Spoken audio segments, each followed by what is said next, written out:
Hello students, इस class में मैं आपको बताऊंगी कि आप जो अपने टैली में बैंक अकाउंट मेंटेन करते हैं या ओडी ओसीसी अकाउंट मेंटेन करते हैं या कोई चेक इशू करते हैं, कोई चेक कैंसिल करते हैं या किसी चेक को जो है आप ब्लैंक चेक इशू करते हैं, तो ये सारे जो रिकॉर्डिंग है, ट्रांजैक्शन जो है वो कैसे अकाउंट फॉर होती हैं टैली में, उसके बारे में सीखने लगे हैं। तो आप कोई भी बैंक अकाउंट, मान लीजिए कि मैंने एक बैंक अकाउंट बनाया है कोटक बैंक। जब भी आप अकाउंट बनाएंगे, चाहे आपका सेविंग है चाहे आपका करंट अकाउंट है, तो उसको बैंक अकाउंट के अंडर लेंगे, आप ओसीसी ओडी के अंडर नहीं लेंगे। ओसीसी एंड ओडी ये क्या होते हैं? ओडी मतलब ओवरड्राफ्ट, ओसीसी जो होता है वो आपका कैश क्रेडिट लिमिट होता है। दोनों में डिफरेंस क्या है? ये वाली लिमिट जो है कैश क्रेडिट लिमिट, ये कंपनीज को दी जाती है उनके स्टॉक के अगेंस्ट, उनकी वर्किंग कैपिटल के अगेंस्ट। इसके जो चार्जेस होते हैं वो कम होते हैं। और जो ओडी ओवरड्राफ्ट लिमिट है वो इंडिविजुअल भी ले सकता है। मीन्स आपको एक लिमिट दे दी जाती है कंपनी की, बैंक की तरफ से। फॉर एग्जाम्पल आपको लिमिट दी 1 लाख, तो 1 लाख का एक तरह से आपको लोन दे दिया। लेकिन लोन बोल रही हूँ, ये लोन की तरह बिहेव नहीं करता, क्योंकि लोन जब आपको 1 लाख का मिलेगा तो कंप्लीट लोन आप यूज़ करो ना करो आपको उस पर इंटरेस्ट देना पड़ता है।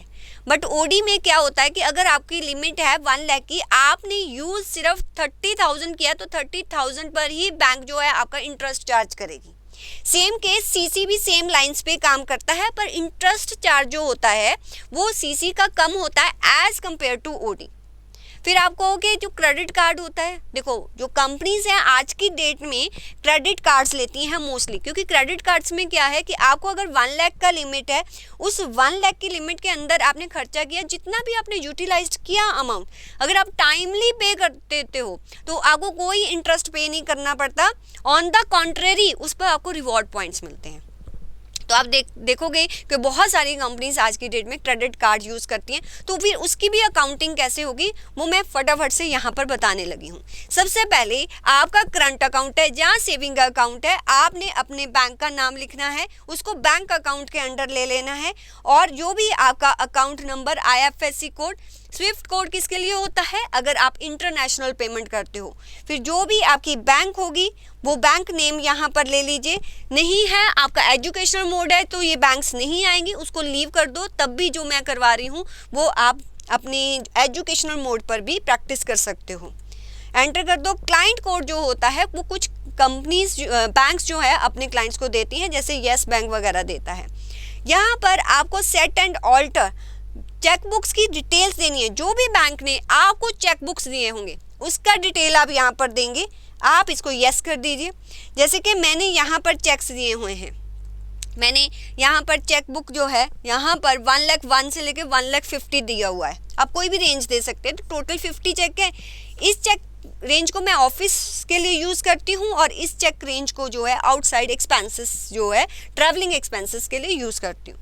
जहाँ आप जो चेकबुक्स है, अगर 2 चेकबुक्स हैं या 3 चेकबुक्स हैं, आप अलग अलग ब्रांच के लिए अलग अलग चेकबुक यूज़ करते हो, तो वो ब्रांच नेम यहाँ पर यूज़ कर सकते हो। सिर्फ आपके रेफरेंस के लिए आपको ये नाम देना होता है।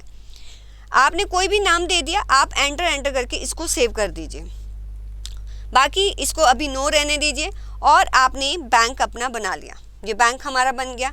अब जैसे ही आप बैंक से कोई भी पेमेंट करेंगे, सपोज कीजिए कि मैं एक पेमेंट है, मैंने पेमेंट वाउचर ओपन कर लिया, मैं सैलरी की पेमेंट कर रही हूँ। किससे? कोटक बैंक से मैं सैलरी की पेमेंट कर रही हूँ।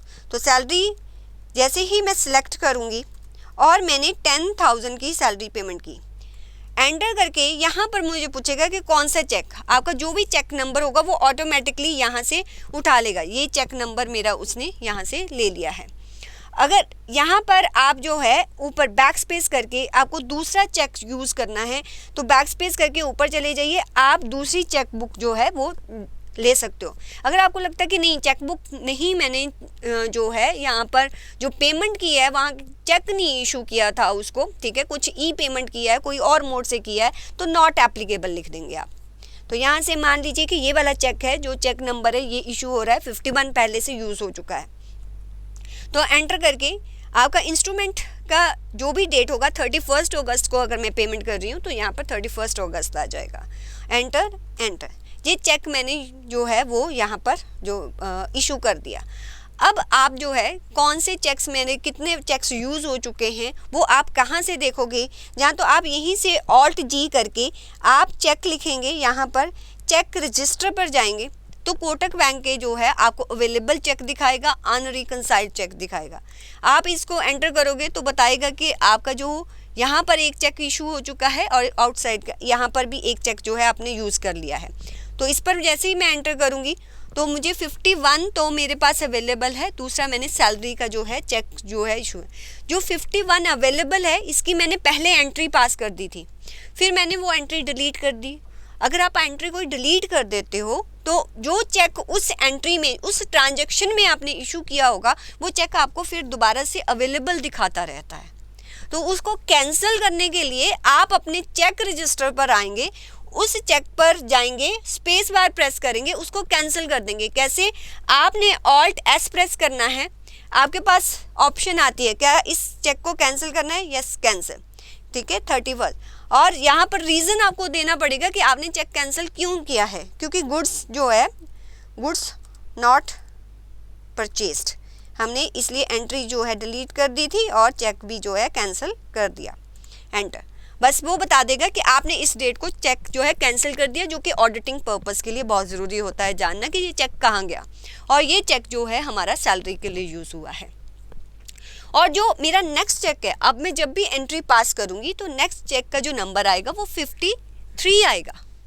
मैं कहती हूँ कि ये चेक जो है मैं अपने किसी एम्प्लॉय को दे रही हूँ कि उसने गुड्स बाय करने जाना है, बट मुझे नहीं पता कि वो गुड्स की कितनी अमाउंट होगी, तो मैं उसको ब्लैंक चेक दे देती हूँ कि जी चेक ले जा, जब गुड्स ले लेगा जो भी अमाउंट होगी वो वहाँ पर फिल करके तू चेक दे देना। तो अब चेक जो है अभी एक तरह से कोई अमाउंट नहीं है, तो यहाँ पर मुझे एक ब्लैंक चेक इशू करना है उस पर्सन के नाम पर। तो कैसे इशू करूँगी, उसके लिए जो भी चेक नंबर आप ब्लैंक इशू कर रहे हैं ये कर सकते हो, नीचे कोई भी चेक कर सकते हो।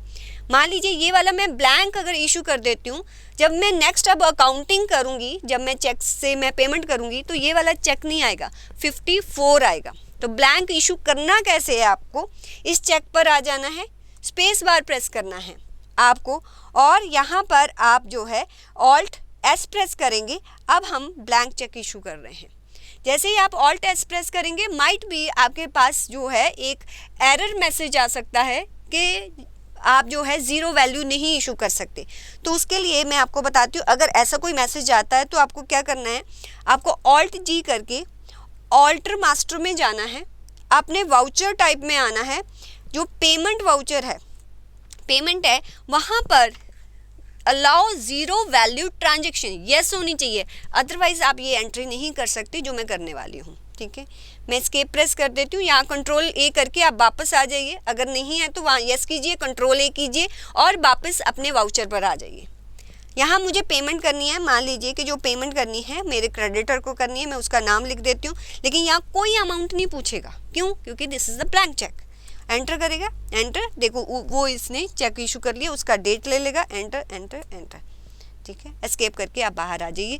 तो यहाँ पर आपको बताएगा कि ब्लैंक चेक हमने इस नाम पे इशू कर दिया है, ये मेरा सैलरी का चेक है और this is my cancel cheque. तो ये मेरा कैंसल चेक है। ये है कि आपको बैंक में आपको कैंसल, ब्लैंक और जो कोई भी चेक है वो कैसे इशू करना है।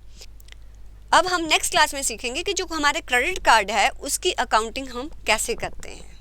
को ये ध्यान रखना है कि CFM कोर्स आपको सिर्फ देखना नहीं है, इसमें आपको वर्क करना है। सारे वीडियोस, सारे असाइनमेंट्स, सारे टेस्ट सब करने हैं। आपको ये सब काम तभी आएगा जब आप काम करेंगे। CFM कोर्स आपको स्किल्ड बनाएगा, आपको मार्केट के लिए रेडी करेगा। As we say, be skilled, be a pro।